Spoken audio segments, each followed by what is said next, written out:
Pas trop fort? Alors, comment allez-vous aujourd'hui?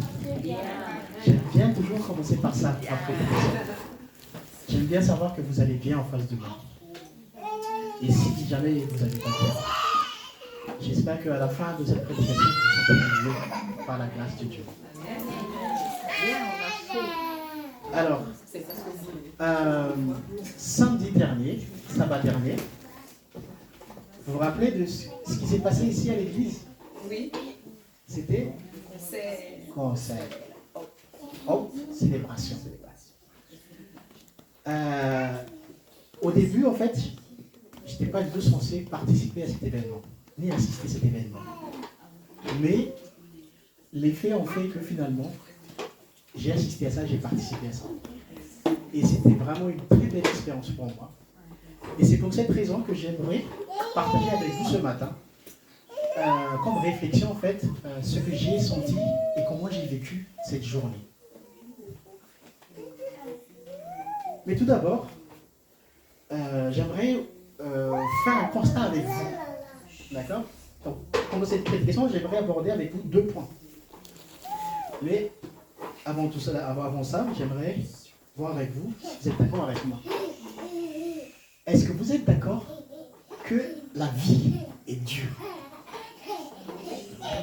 Vous dites oui, la vie est dure. La vie est chère.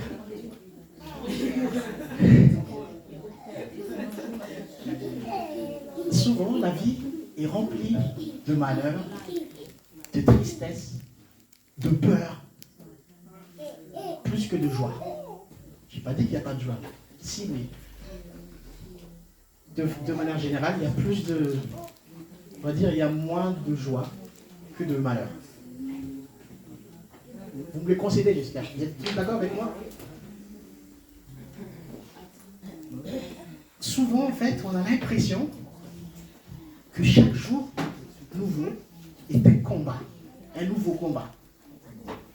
On vit dans un monde où tout va vite et on doit se battre pour être en sécurité. Quand je parle de sécurité, au niveau financier, au niveau par rapport à la santé, sécuriser l'avenir de nos enfants.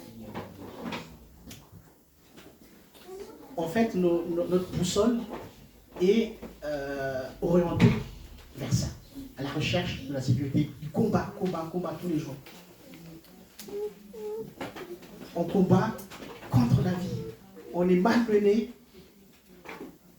Des fois, on est battu et on est désespéré. On se laisse faire.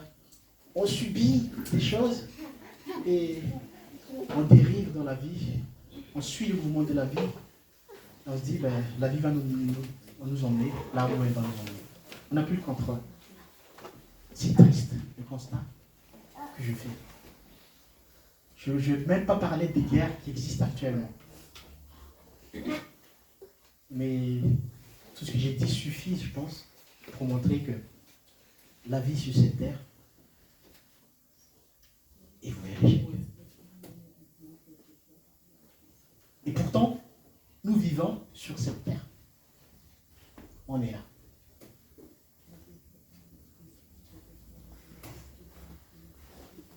Et la première question que je me suis posée et qui m'a poussé justement à vous en parler ce matin, c'est au final, qu'est-ce que je fais là? Pourquoi je suis là en ce moment? Pourquoi vous êtes là en ce moment? Pourquoi vous êtes ici à Antibes? Est-ce que vous êtes ici pour vivre tous ces malheurs? Pour subir tous ces malheurs? Est-ce que vous êtes ici pour essayer de survivre des fois, tout le temps de combattre tous les jours? Est-ce que vous êtes né pour ça? En d'autres termes, quelle est l'essence de ma présence ici sur terre actuellement? Pourquoi je suis là? Est-ce que Dieu m'a fait naître pour vivre tout ça?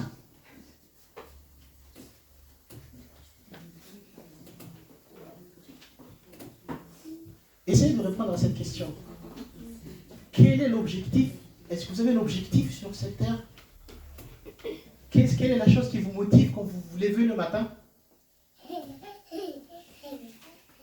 Dans la semaine, moi je me lève pour aller au travail, je me lève, je fais ma douche, je prépare, je prends la voiture, je vais au travail. Peut-être certains d'entre vous, vous allez rencontrer des collègues qui ne sont pas gentils avec vous, vous allez, il y aura une sorte de concurrence, il y en a qui vont jeter de la peau de banane dans votre chemin pour vous faire tomber. Il y en a qui sont étudiants, qui vont à la fac, avec les partiels qui arrivent, qui sont stressés. C'est quoi l'objectif en fait? On est né pour subir tout ça.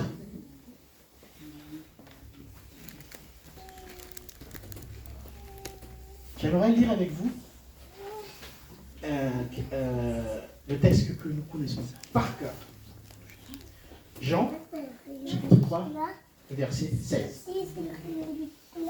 Je pense que vous n'avez même pas besoin d'afficher le texte. Jean 3, 16. Car Dieu a tant aimé le monde qu'il a donné son Fils unique, afin que quiconque croit en lui ne périsse point, mais qu'il ait la vie éternelle. Car Dieu a tant aimé le monde. D'accord. Vous êtes d'accord avec moi que nous qui sommes là tous ce matin, on croit en Dieu. On est d'accord. Donc, nous bénéficions de cette promesse qui parle de la vie éternelle. On est d'accord. On est bien d'accord. Mais, pourtant, ce n'est pas du tout l'impression que j'ai actuellement. La vie que nous menons actuellement, ce n'est pas la vie éternelle. Dieu a tant aimé le monde qu'il a donné son Fils unique. Est-ce que Dieu, qui est venu sur terre, qui a incarné notre chair, qui est mort pour nous, qui s'est ressuscité pour que je vive ça, ça n'a aucun sens. Vous avez dit tout à l'heure que on mérite tous la vie éternelle parce qu'on croit en Dieu. Ok. Et je pose la question, et qu'est-ce que je fous encore là en fait? Si je sais que je suis sauvé, pourquoi je ne vis pas tout de suite cette vie éternelle? Pourquoi je suis encore là? Sachant que dans la Bible, si ma mémoire est bonne, il y a 2 personnes qui sont citées, qui sont parties vivants, de leur vivant, et Dieu les a enlevés pour aller au ciel. On parle d'Enoch, on parle des... Si on lit les versets qui se trouvent dans Genèse chapitre 5, verset 24, Genèse chapitre 5, verset 24, Enoch marcha avec Dieu, puis il ne fut plus, parce que Dieu est parti. Enoch marcha avec Dieu. Le terme marcher avec Dieu, ça veut beaucoup dire. Ça dit que Dieu est tellement proche de lui, il marchait avec lui, que Dieu le prie alors qu'il était encore vivant. Deuxième exemple, Élie, qui se trouve dans 2 Rois, chapitre 2, le verset 11. 2 Rois, chapitre 2, verset 11. Comme il continuait à marcher en parlant, voici un char de feu et des chevaux de feu les séparèrent l'un de l'autre, et Élie monta au ciel dans un tour. L'autre personne, c'est Élisée. Élie est parti devant Élisée, monté au ciel.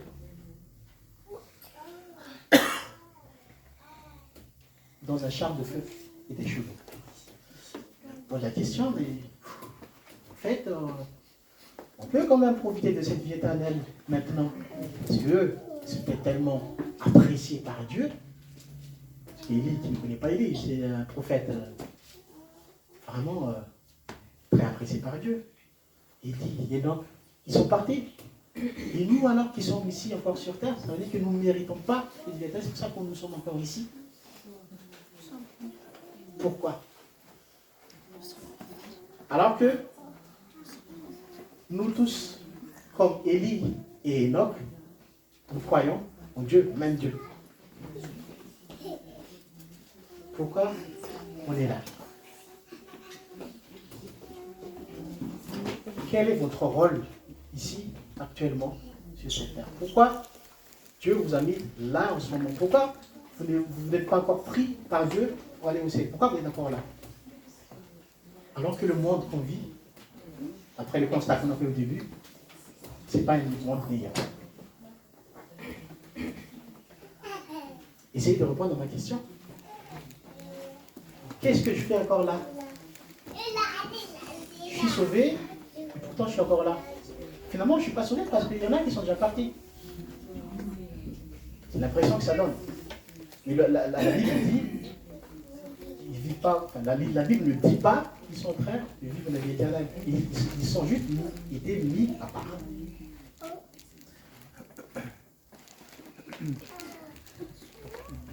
Donc je pose la question, qu'est-ce que je fous encore ici? Je ne comprends pas mon existence sur cette terre en ce moment.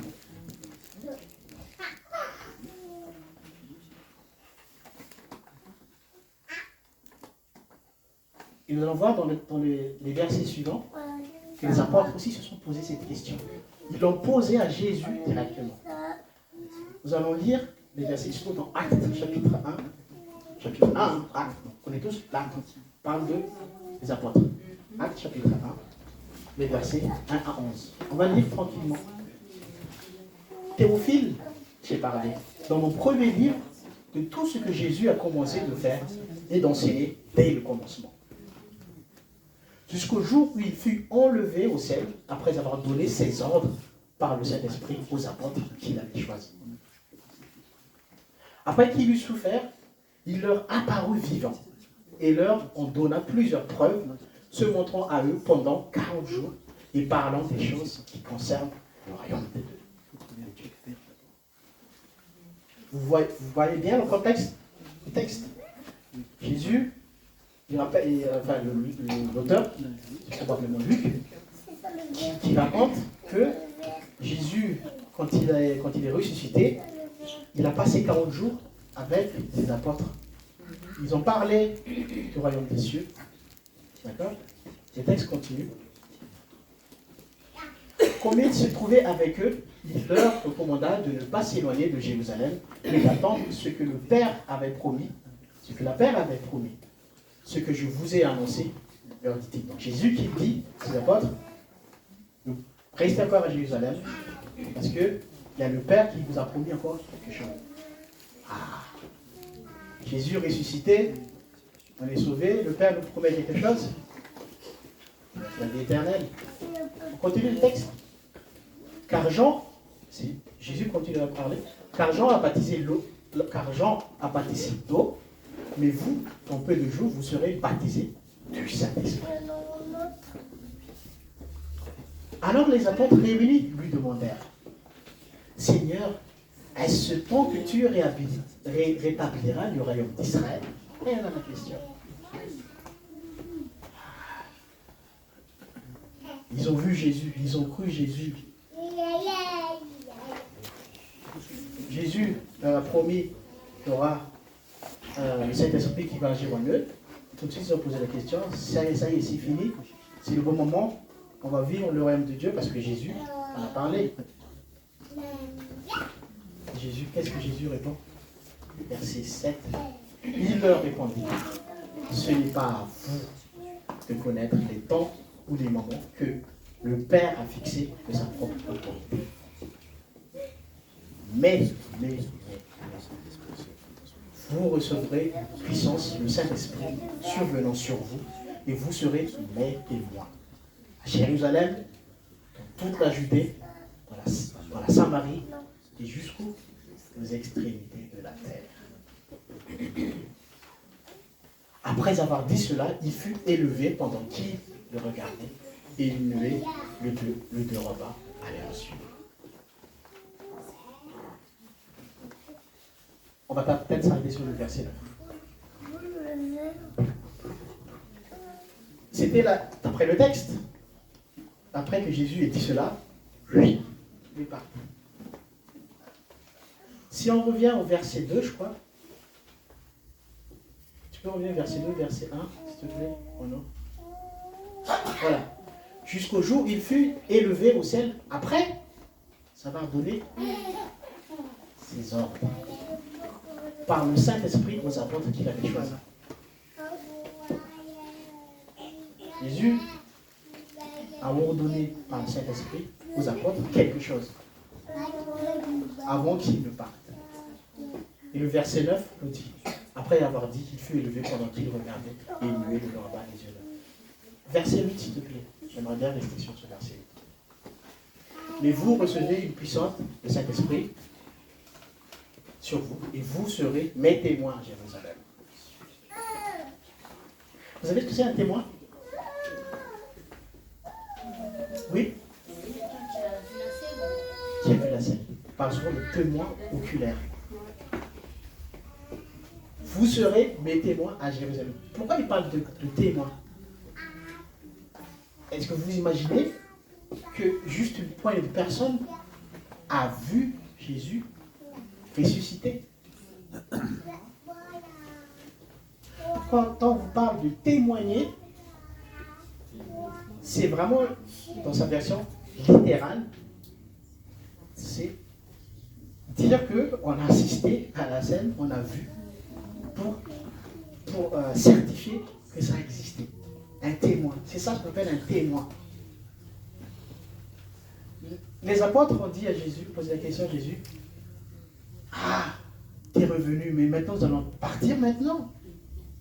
Jésus dit, non. Vous avez encore une mission.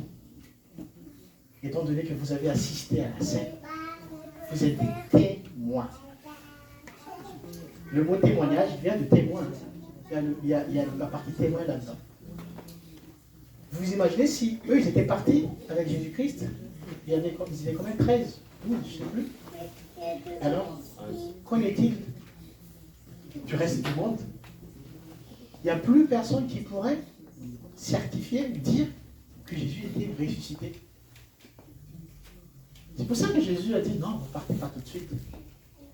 Seul Dieu a l'autorité de dire à quel moment il doit revenir. Mais le plus important pour l'instant, étant donné que vous êtes déjà sauvés, vous avez l'éternel, c'est que vous témoignez.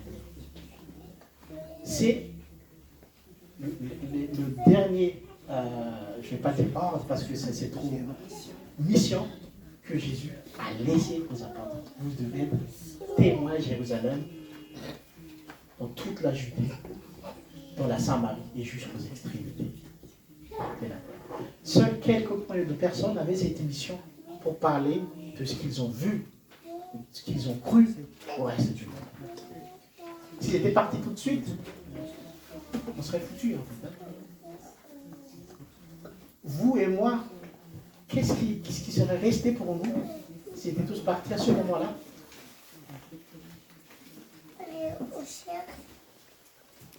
Les gens qui étaient à cette époque-là, qui vivaient à cette époque-là, qui ne savaient rien du tout ce qui s'est passé, mais il y a l'information qui était disparue. Maintenant, actuellement, à l'époque où nous vivons, nous sommes aussi des apôtres. Nous avons hérité cette mission d'être témoins. Pas parce que nous avons vu, parce que nous avons cru. D'accord? Nous avons cru et nous pouvons en parler. Nous pouvons témoigner de ce que Dieu a fait dans notre vie de bon. On peut en parler parce que c'est quelque chose qui s'est passé dans votre vie, donc vous allez témoigner, vous allez dire, ça a existé. Oh, je suis témoin que Dieu a fait ça pour moi. Je suis témoin. Témoignage, c'est ça, témoigner. Dire que vous avez assisté à une scène, vous êtes le seul à pouvoir le certifier.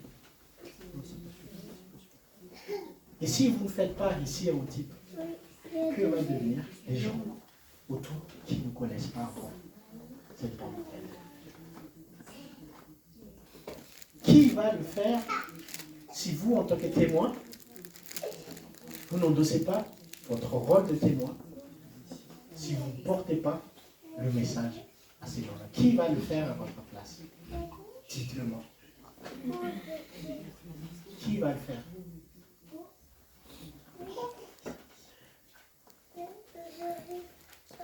Et ça répond à la question que je me suis posée au début. Qu'est-ce que je fous encore là? Je suis sauvé, pourquoi je suis encore là? Pourquoi je ne suis pas déjà parti? Pourquoi je ne serais pas déjà en train de partager des moments avec Dieu? Ce n'est pas encore le moment. Car Dieu a tant aimé le monde qu'il a donné son Fils unique afin que quiconque croit en lui, il y a des gens qui ne connaissent pas Dieu, comme vous ou moi, nous connaissons Dieu. Mais si jamais ils en entendent parler à travers nous, peut-être qu'ils seront sauvés. Vous imaginez la chance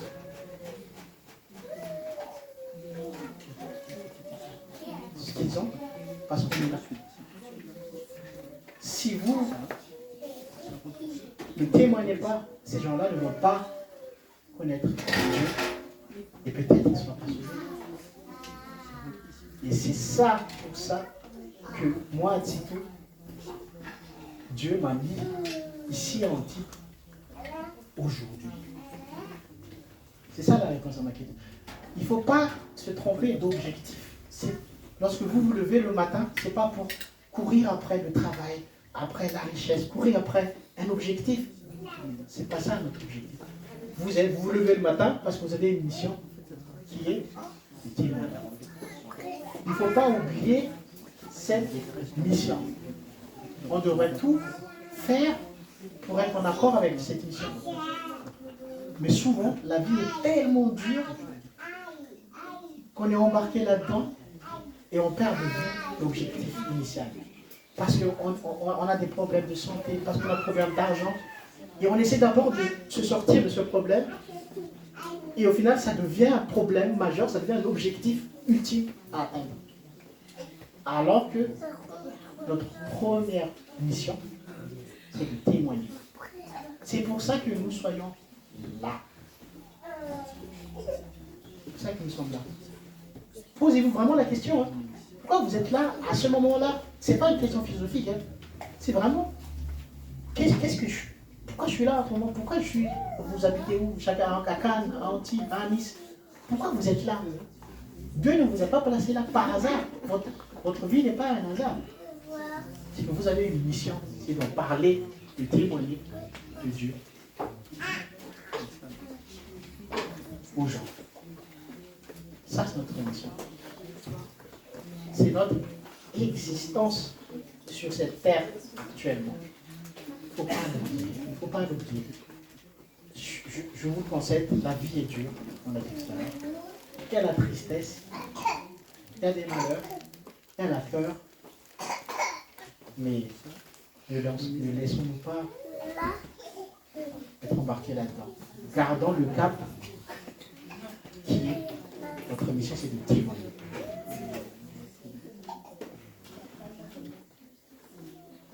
Gardez bien ça, témoignez, c'est ça votre mission. C'est pour ça que vous êtes là, c'est pour ça que vous êtes ici aujourd'hui, c'est pour ça que vous serez au travail dans la semaine.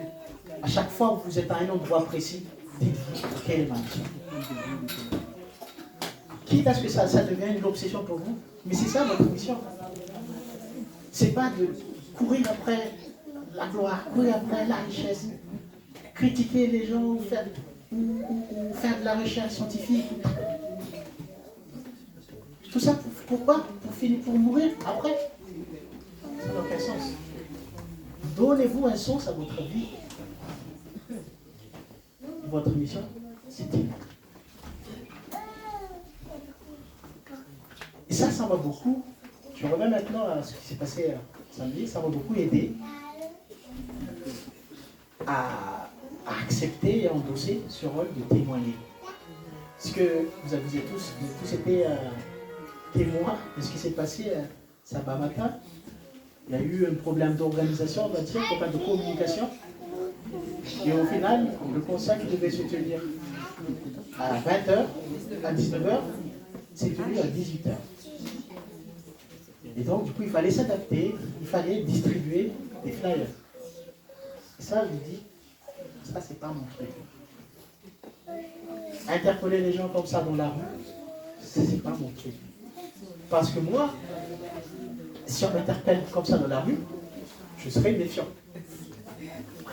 Ah oui, oui, oui. Qu'est-ce qu'il me veut? Oh là là. Est-ce qu'il est en train de me draguer? Est-ce qu'il est en train de voler quelque chose? Qu'est-ce qu'il me veut? Et oui, c'est pour ça que interpeller les gens comme ça, c'est pas mon truc. C'est pas ma tasse de thé, ça.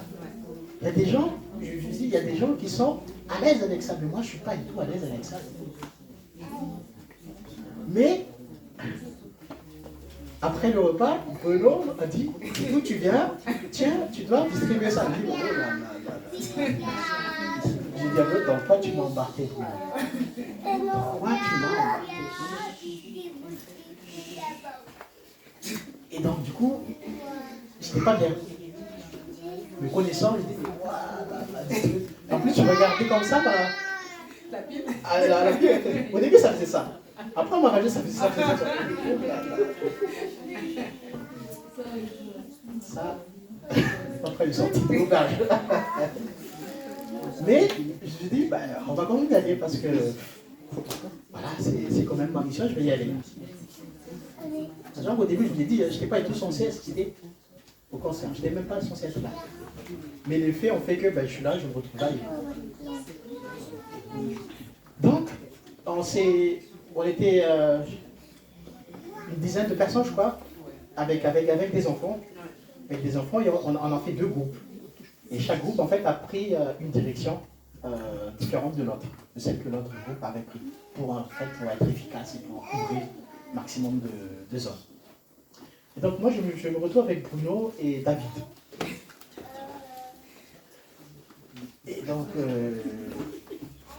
David et Bruno, alors rigole pas. David et Bruno, ce sont des... Voilà, ils sont bien aguerris, ils sont... Les fleurs, ça passait comme des petits pas. Et moi, j'avais toujours ma pique comme ça. Au bout d'une heure, je n'avais même pas réussi à en donner un seul. Même pas au bout d'une heure. Je regardais à côté Bruno, David, ils allaient dans les cafés. David, il est fort. Franchement, il y a les gens qui sont à table, ils osent tout de suite parler aux gens, aborder les gens, ils donnent les flyers. Moi, j'ai déjà, dans la rue, j'ai du mal, et là, les gens qui sont à table, il n'y a pas de souci, c'est comme ça. Il n'y avait aucun complexe, c'était fluide. À Bruno, quand il était par les gens, il sourit, il parle, discute. Et moi, oh là là là là, je suis mal barré. Je pense que si on cotait le poids, j'étais... Et c'est normal. C'est normal. Parce que, à ce moment-là, j'étais sorti de ma zone de confort. Dieu m'a fait sortir de ma zone de confort. Et c'est pour ça que j'étais mal à l'aise. Je n'étais pas bien.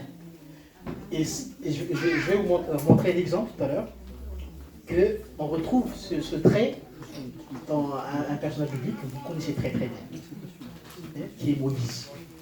Moïse qui est un grand dirigeant, ferveur, vraiment dans la foi, mais il a aussi ses faiblesses. Et à un moment donné, Dieu l'a fait sortir de sa zone de confort. Dieu l'a fait comprendre que tu as une mission et tu dois le mener à bien. Et moi, ce jour-là, je pense que Dieu m'a fait sortir de ma zone de confort. Parce que quand je suis dans ma zone de confort, qu'est-ce qui va m'arriver? Je suis bien, j'essaie de m'accommoder avec la vie ici, et hop, je perds de vue mon objectif, je perds de vue ma mission. Mais de temps en temps, Dieu, il vous fait une petite piqûre de rappel pour dire, wow, tu sais pourquoi tu es là? C'est pour ça que Dieu nous fait sortir de ma zone de confort. Nous allons lire ensemble ce qui se trouve dans Exode, chapitre 3, 4, les versets 1 jusqu'à 17. pour dire que le premier problème que j'avais, c'était, je ne pouvais pas aborder les gens comme ça, parce que j'avais peur de leur réaction. Premier point que j'ai. Le deuxième point que j'avais, c'est que j'arrive pas à parler facilement comme ça avec les gens que je rencontre dans la rue. Vous allez me dire, mais toi, tu fais la prédication, tu es devant tout le monde. Je ne suis pas timide de parler devant les gens, parce que vous êtes déjà disposés à m'écouter. Mais parler à quelqu'un comme ça, que j'interpelle, j'ai du mal. Donc ce sont les deux points bloquants pour moi pour mener à bien cette mission. Et je me retrouve, je ne suis pas en train de dire que je suis Moïse, mais je me retrouve avec les mêmes difficultés que Moïse avait. Nous allons lire ensemble ce qu'il trouve dans Exode 4, chapitre 11. Donc là, si vous lisez le chapitre 3, c'est Dieu qui se révèle à Moïse à travers une flamme au milieu d'un buisson. D'accord? Donc Dieu qui parle, qui discute. Et on arrive au chapitre 4, chapitre 3, où Dieu ordonne à Moïse de sauver les enfants d'Égypte, les gens d'Israël, entre les mains des Égyptiens. Donc chapitre 4, Moïse répond. Moïse répondit et dit, voici, ils ne me croiront point et ils n'écouteront point ma voix. Mais ils diront, l'Éternel ne t'est point apparu. Donc quand il parle de ça, il parle des enfants d'Israël. D'accord? Ça veut dire que Dieu a dit à Moïse, dis ceci au peuple d'Israël, dis ceci que Dieu a entendu les cris, que Dieu, votre Dieu, Dieu d'Abraham, Dieu d'Isaac, va venir vous livrer, et c'est moi qui il va vous délivrer à travers moi. C'est ça que Moïse dit, mais je ne suis pas sûr qu'ils vont le croire. L'Éternel lui dit, qu'y a-t-il dans ta main? Il répondit, une verge. L'Éternel dit, jette-la par terre, et il la jeta par terre, et elle devint un serpent. Moïse fuyait devant lui. Verset 4. L'Éternel dit à Moïse, étends ta main et saisis-le par la queue. Il étendit la main et le saisit, et le serpent redevint une verge dans la main. 5. C'est là, dit l'Éternel, ce que tu feras afin qu'ils croient que l'Éternel, le Dieu de leur père, t'est atteint. Le Dieu d'Abraham, le Dieu d'Isaac et le Dieu de Jacob. Donc là, en fait, quand Moïse dit, ils ne vont pas me croire. Parce que je pense qu'ils t'ont même oublié, en fait. Hein, parce que ça fait déjà 400 ans qu'ils sont là-bas et ils ne vont pas me croire. Il a peur de la réaction des gens. Et sachant aussi que Moïse, il a passé, la dernière fois qu'il a quitté l'Égypte, il a tué quelqu'un. Donc il n'a pas eu envie de revenir là-bas. Donc Dieu dit, calme-toi. Dieu lui a montré ce que Dieu peut faire, lui faire faire devant le peuple d'Israël, afin qu'il puisse le croire. Donc, il parlait du bâton qui se transforme en serpent. Et après, quand il l'a pris à nouveau, il est devenu un bâton. Donc, Dieu dit, voilà, en voyant cela, le peuple va te croire que tu viens de moi. Tu viens de ma part. Verset suivant. L'Éternel lui dit encore, mets ta main dans ton sein. Il mit sa main dans son sein, puis il la retira. Et voici, sa main était couverte de lèpre, blanche comme la neige. L'Éternel dit, remets ta main dans ton sein. Il remit sa main dans son sein, puis il la retira. Et de son sein, et voici, elle était redevenue comme sa chair. Un autre exemple que Dieu lui a montré, fais ceci devant eux et tu verras. S'ils ne te croient pas, dit l'Éternel, et n'écoute pas la voix du premier signe, ils croiront à la voix du deuxième signe. S'il ne croit pas au premier, il va croire au deuxième. S'il ne croit pas même à ces deux signes, et n'écoute pas ta voix, tu prendras de l'eau du fleuve, tu la reprendras sur la terre, et l'eau que tu auras prise du fleuve deviendra du sang sur la terre. Dieu montre plusieurs signes à Moïse, ce qu'il doit faire pour apaiser sa peur, sa crainte. Et pareil pour nous. En tout cas pour moi, j'avais peur de la réaction des gens. Hein? Je ne sais pas comment ils vont réagir, si je vais parler de Dieu, comment il va me dire. Et j'avais pas tort. Parce que ça ne s'est pas tout le temps bien passé avec Bruno, avec David. J'ai assisté à des réponses, mais vraiment, qui m'ont cassé le moral. Il y a une fois où une dame a pris, donc Bruno a attendu comme ça. La dame a pris, elle était contente, après elle est revenue, elle dit, mais non, là il y a un problème. On dit, mais c'est quoi le problème, madame? Non, je fais partie d'une confession religieuse et là, j'ai marqué adventiste, alors ça ne va pas le faire. Là, j'ai tout de suite senti comme une attaque personnelle. Ah oui, la personne, au début, elle était contente quand elle a vu marquer gospel et tout ça. Dès qu'elle a vu le mot adventiste, non, adventiste, c'est non. Je ne veux pas. Et c'est ce genre de réaction, en fait, que je redoutais. Et c'est ça qui me casse. Et pareil pour Moïse, il avait peur. Je vais leur parler de toi, mais tu n'étais pas là depuis 400 ans. Comment ils vont réagir? Et c'est ça.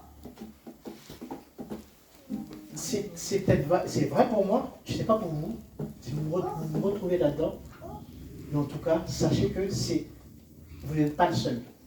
Si c'est un point bloquant pour vous, pour mener à bien cette mission, sachez-le, et même Moïse l'avait aussi. Et c'est quelque chose de général. Avoir peur de la réaction des gens lorsqu'on va les interpeller, lorsqu'on va leur parler de Dieu.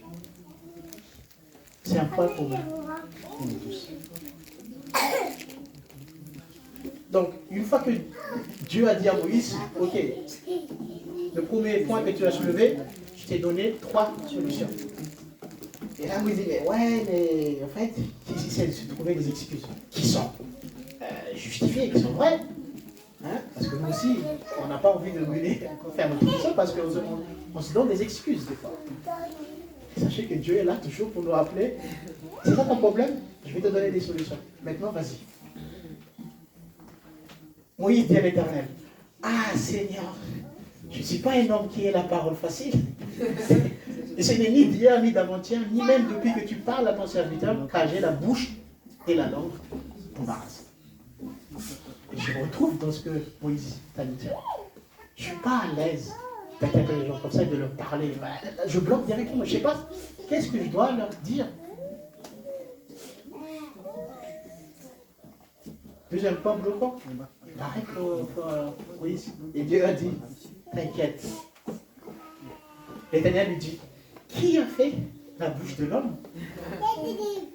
Et qui rend muet ou sourd, voyant ou aveugle? N'est-ce pas moi, l'Éternel? T'inquiète. Tu parles d'un problème, je vais le résoudre. C'est pas un problème. Mais vas-y, fais ta mission. Mais là encore, Moïse, il n'arrive plus à trouver d'excuses. Parce qu'il n'a plus de munitions en fait. Et là, qu'est-ce qu'il dit? Ah donc là, c'est quand Dieu qui dit, va donc, je serai avec ta bouche. Vas-y, continue s'il te plaît. Continue. Et voilà. Moïse dit à l'Éternel, ah Seigneur, je ne suis pas un homme qui... Ah, enfin, va au verset suivant, s'il te plaît. Encore, suivant. Non. Verset 11. Là, tu recoules en fait.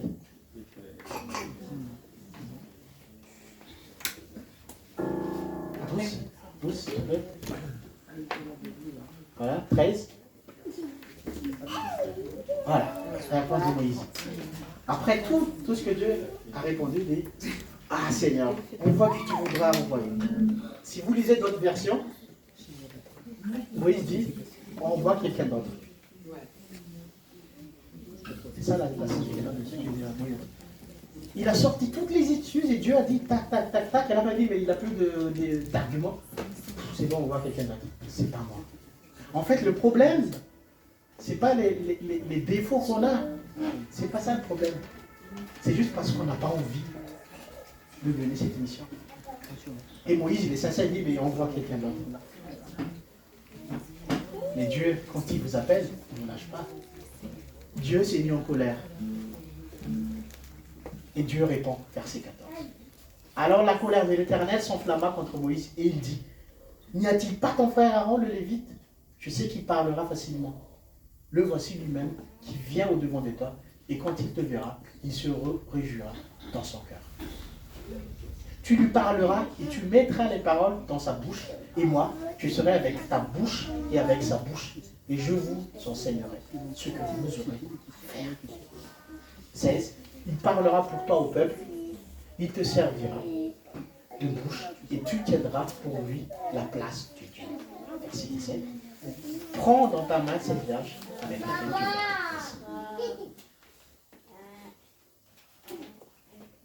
Dieu a déjà donné des solutions à Moïse par rapport à ses questionnements, par rapport à ses défauts. Mais ça ne suffisait pas à Moïse.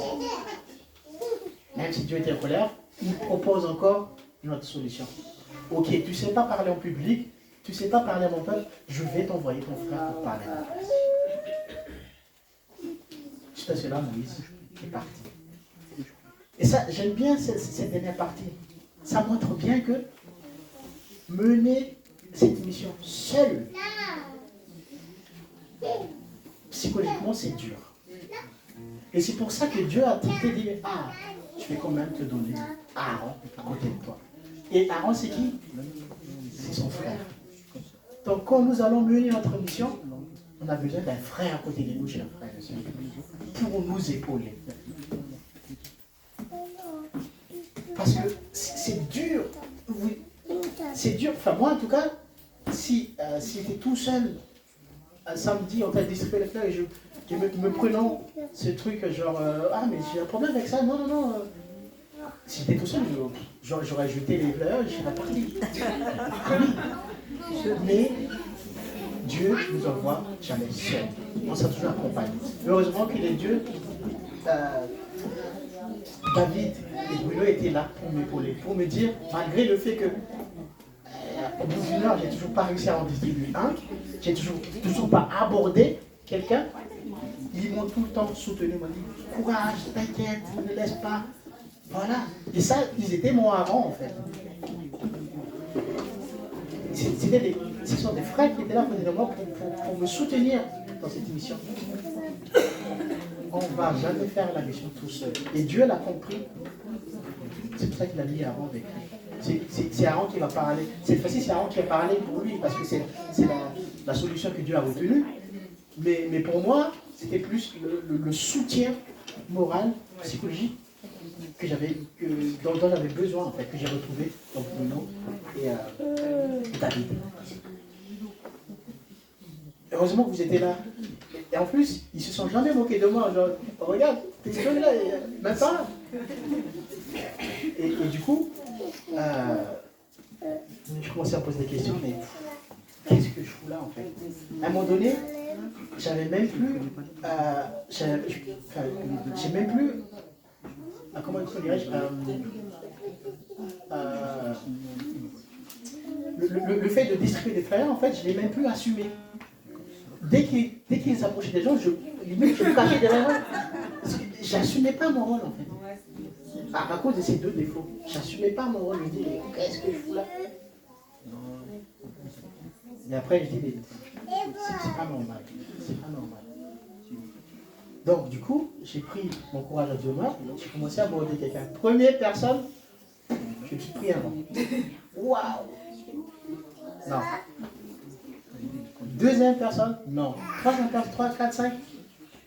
Je dis, ah, non, mais j'ai fait de mon mieux là. Mais j'arrive pas. À peine j'ai fini ma phrase, il y avait une personne qui s'était avancée vers moi. C'est la personne qui me dit, vous pouvez m'en donner une? Ah. Et là, ça a tout débloqué. Je venais vers les gens et personne ne voulait. Quand je commençais vraiment à râler, c'est la personne qui est venue vers moi pour m'en prendre. Et ça, c'est magique. Ça a tout débloqué en moi. Vous ne pouvez pas imaginer en fait la joie que j'avais ressentie. Enfin, c'est comme si j'avais marqué un but en fait. Au bout d'une heure, j'ai commencé à en distribuer. Les gens commençaient à prendre, à refuser. Et je commençais en fait à m'accommoder, à m'adapter. Même le refus, je commençais à bien le prendre. Et Bruno me disait, t'inquiète, même si le refus, c'est pas mon problème. Et, tout ça. Et après, ça partait. Au bout de compte, j'avais presque plus de faire à partager. Et j'étais très très bien fier de moi. Et les choses que j'ai pu voir aussi, c'est que, en fait, des fois, je vois la personne avancer vers moi. Et vu que au début, j'ai pas osé l'aborder, je me trouve des excuses. Mais lui, pense pas qu'il va accepter. Regarde sa gueule, en fait. Je pense pas, regarde comment il s'appelle. Et du coup, c'est moi qui filtre. Je dis, mais pourquoi tu filtres les gens? Et Dieu m'a montré la personne que je voulais éviter, que j'ai filtrée, a été récupérée par Bruno, par David. Et là, j'étais surpris la réaction de la personne. Ah, avec qui souriait, qui. Mais en fait, pas de tort. C'est pas la personne en face, le problème, c'est toi, en fait. C'est moi. Et j'ai commencé à arrêter de filtrer les gens. Je prenais quand ils venaient comme ça. Et c'est ça. Nous avons des défauts pour mener à bien nos missions. Mais Dieu nous donne toujours la solution. Dieu nous donne toujours la solution qu'il faut. Les deux points, on va dire, qu'on retrouve assez souvent, c'est nous avons peur de la réaction des gens. Et nous ne savons pas, nous n'avons pas nous exprimer face aux gens lorsqu'on est d'accord. On ne sait pas qu'est-ce qu'il faut dire. Mais ne vous inquiétez pas. Dieu a dit, il va parler de notre bouche. C'est lui qui va parler à notre place. Ou il va envoyer quelqu'un pour nous épauler. Et il ne faut pas oublier que c'est ça notre mission aujourd'hui. Donc c'est pour ça que vous êtes là ce matin. C'est pour ça que vous êtes ici en Antigua. C'est pour mener à bien la mission que Dieu nous a confiée. Avant que ce soit parti. Est-ce que vous pouvez imaginer une seconde? Vous arrivez, Jésus revient, on va tous vivre dans la vie éternelle, et là vous allez compter, vous allez regarder les gens autour de vous. Ainsi que j'ai réussi en fait. Personne. Vous ne serez pas déçus un peu? Et si on imagine le cas contraire, vous allez rencontrer des gens à qui vous avez parlé de Dieu il y a longtemps, à qui vous avez distribué des flyers, et là, la fierté que vous allez avoir, la joie que vous allez avoir. C'est ça. Notre mission n'est pas simple, n'est pas facile. Je vous l'accorde. Mais Dieu sera avec nous. Il va nous envoyer quelqu'un pour nous épauler. C'est notre raison d'être actuellement ici. Il ne faut pas l'oublier. Il ne faut pas l'oublier. Et si vous avez des difficultés, ne les utilisez pas pour des excuses pour ne pas faire votre mission. Parce que je ne suis pas là, parce que je n'ai pas le temps, parce que Dieu trouve toujours des solutions. Mais posez-vous la question, est-ce que j'ai vraiment envie? Mais en fait, c'est incompatible. Vous ne pouvez pas aller vivre dans la vie éternelle si vous ne voulez pas mener cette mission. C'est pas compatible. Vous êtes trop égoïste en fait. Vous voulez garder pour vous cette bonne nouvelle, alors que vous êtes témoin. Pour finir, à la fin de la journée, je me suis retrouvé à l'accueil devant, à la porte. Je me disais, pourquoi encore tu m'as fait sortir, accueillir les gens comme ça, parler. Tu sais que je ne sais pas faire ça, mais c'est pas grave. Je l'ai fait parce que ayant vu ce que Dieu a fait juste avant, je dis, je te fais confiance, c'est que tu as encore un truc à me faire faire aussi, je te fais confiance. Il y avait une dame qui venait de se garer juste devant Intermarché. Et je l'ai vue de loin, enfin en face, de l'autre côté, elle hésitait un peu à rentrer, à venir ici, ou à rester à garder la voiture. Et donc je lui ai posé la question, madame, vous voulez rentrer? Elle dit oui, mais je suis en train de garer la voiture, mais j'arrive. Elle était là, 5 minutes, 10 minutes, 15 minutes. Finalement, elle a traversé et elle est venue. Elle est rentrée. Et au bout de 5 minutes, elle est ressortie. Elle regarde comme ça la voiture, si ça était toujours là. Elle est rentrée. Elle a fait ça plusieurs fois. Après, je lui ai posé la question. En fait, pourquoi vous faites la vérité? Elle a dit, mais en fait, la personne d'Intermarché m'a dit qu'il allait qu'il allait rentrer des palettes et qu'il aura besoin de la place. C'est pour ça que à tout moment, il peut venir et me demander de déplacer la voiture parce que je suis garé, je suis devant. Et donc, c'est pour ça que je sors à chaque fois pour voir. Et donc, je lui ai dit, ne vous inquiétez pas, madame, profitez du concert. Moi, je suis là, je vais regarder votre voiture.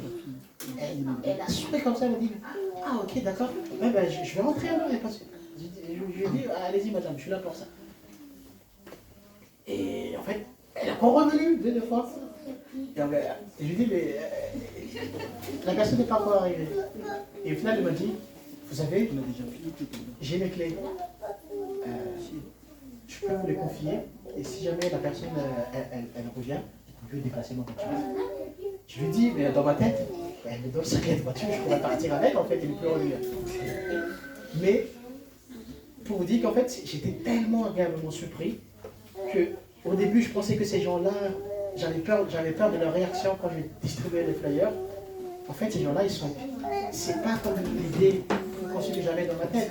Ces gens-là, ils pouvaient me faire confiance, me donner leur clé comme ça, alors que je pouvais partir. Et Dieu encore m'a montré que j'avais une fausse idée des gens. Je filtrais les gens pour rien. Puis c'est pas des gens qui peuvent me faire confiance. Et ça, c'était vraiment une satisfaction pour moi. C'était vraiment le summum pour dire que ça, c'était super. Quelqu'un qui me confie sa voiture, alors que quelqu'un que je ne connais même pas. Je viens de la rencontrer. Et qui me confie sa voiture. Là, c'était vraiment la satisfaction. Au final, moi, j'ai beaucoup appris tout au long de cette journée. Je n'étais même pas censé participer ou ni assister à ce concert. Mais Dieu a fait que je participe et il m'a fait sortir de ma zone de confort. Mais au final, pour que je puisse passer une belle expérience avec lui. Il m'a fait sortir de ma zone de confort pour me rappeler, parce que sinon je n'aurais pas fait cette prédication aujourd'hui. Il m'a fait comprendre que je suis là parce que j'ai une mission. Il m'a fait rappeler ça. Et ça, c'est important. Souvent, on oublie. On court partout, la vie nous fait courir et on oublie notre objectif. Mais c'est ça la mission. Il m'a fait sortir de ma zone de confort pour que je sois mal à l'aise et que je dise, ok, je me concentre sur ma mission. Je vais me concentrer sur ma mission. Deuxièmement, c'est aussi pour me dire que je suis hors de ma zone de confort, mais je peux compter sur Dieu. Il est là, il me met quelqu'un à côté de moi, afin que je puisse mener à bien ma mission. Je sais maintenant que quand je ne suis pas bien, je suis toujours accompagné. Dieu m'accompagne toujours. Et c'est ça ce que vous devez retenir chaque fois. Et j'espère que la prochaine fois que vous avez des problèmes, que vous avez des difficultés,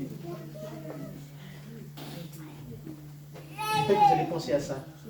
Ok, ça, la vie sur terre, c'est Dieu. Je vais demander à Dieu de m'aider. Mais il ne faut pas perdre de vue mon objectif. Il ne faut pas perdre de vue. J'ai des difficultés. Tout le monde a des difficultés. Mais on peut, et grâce à Dieu, on peut trouver les solutions en même temps d'essayer à résoudre notre problème qui est temporaire et aussi mener à bien notre mission qui est ultime. Donc ne vous laissez plus entraîner dans les problèmes et là où vous en sortez plus. On résout les problèmes grâce à Dieu. Dieu il va vous aider. Mais gardez toujours en vue votre mission.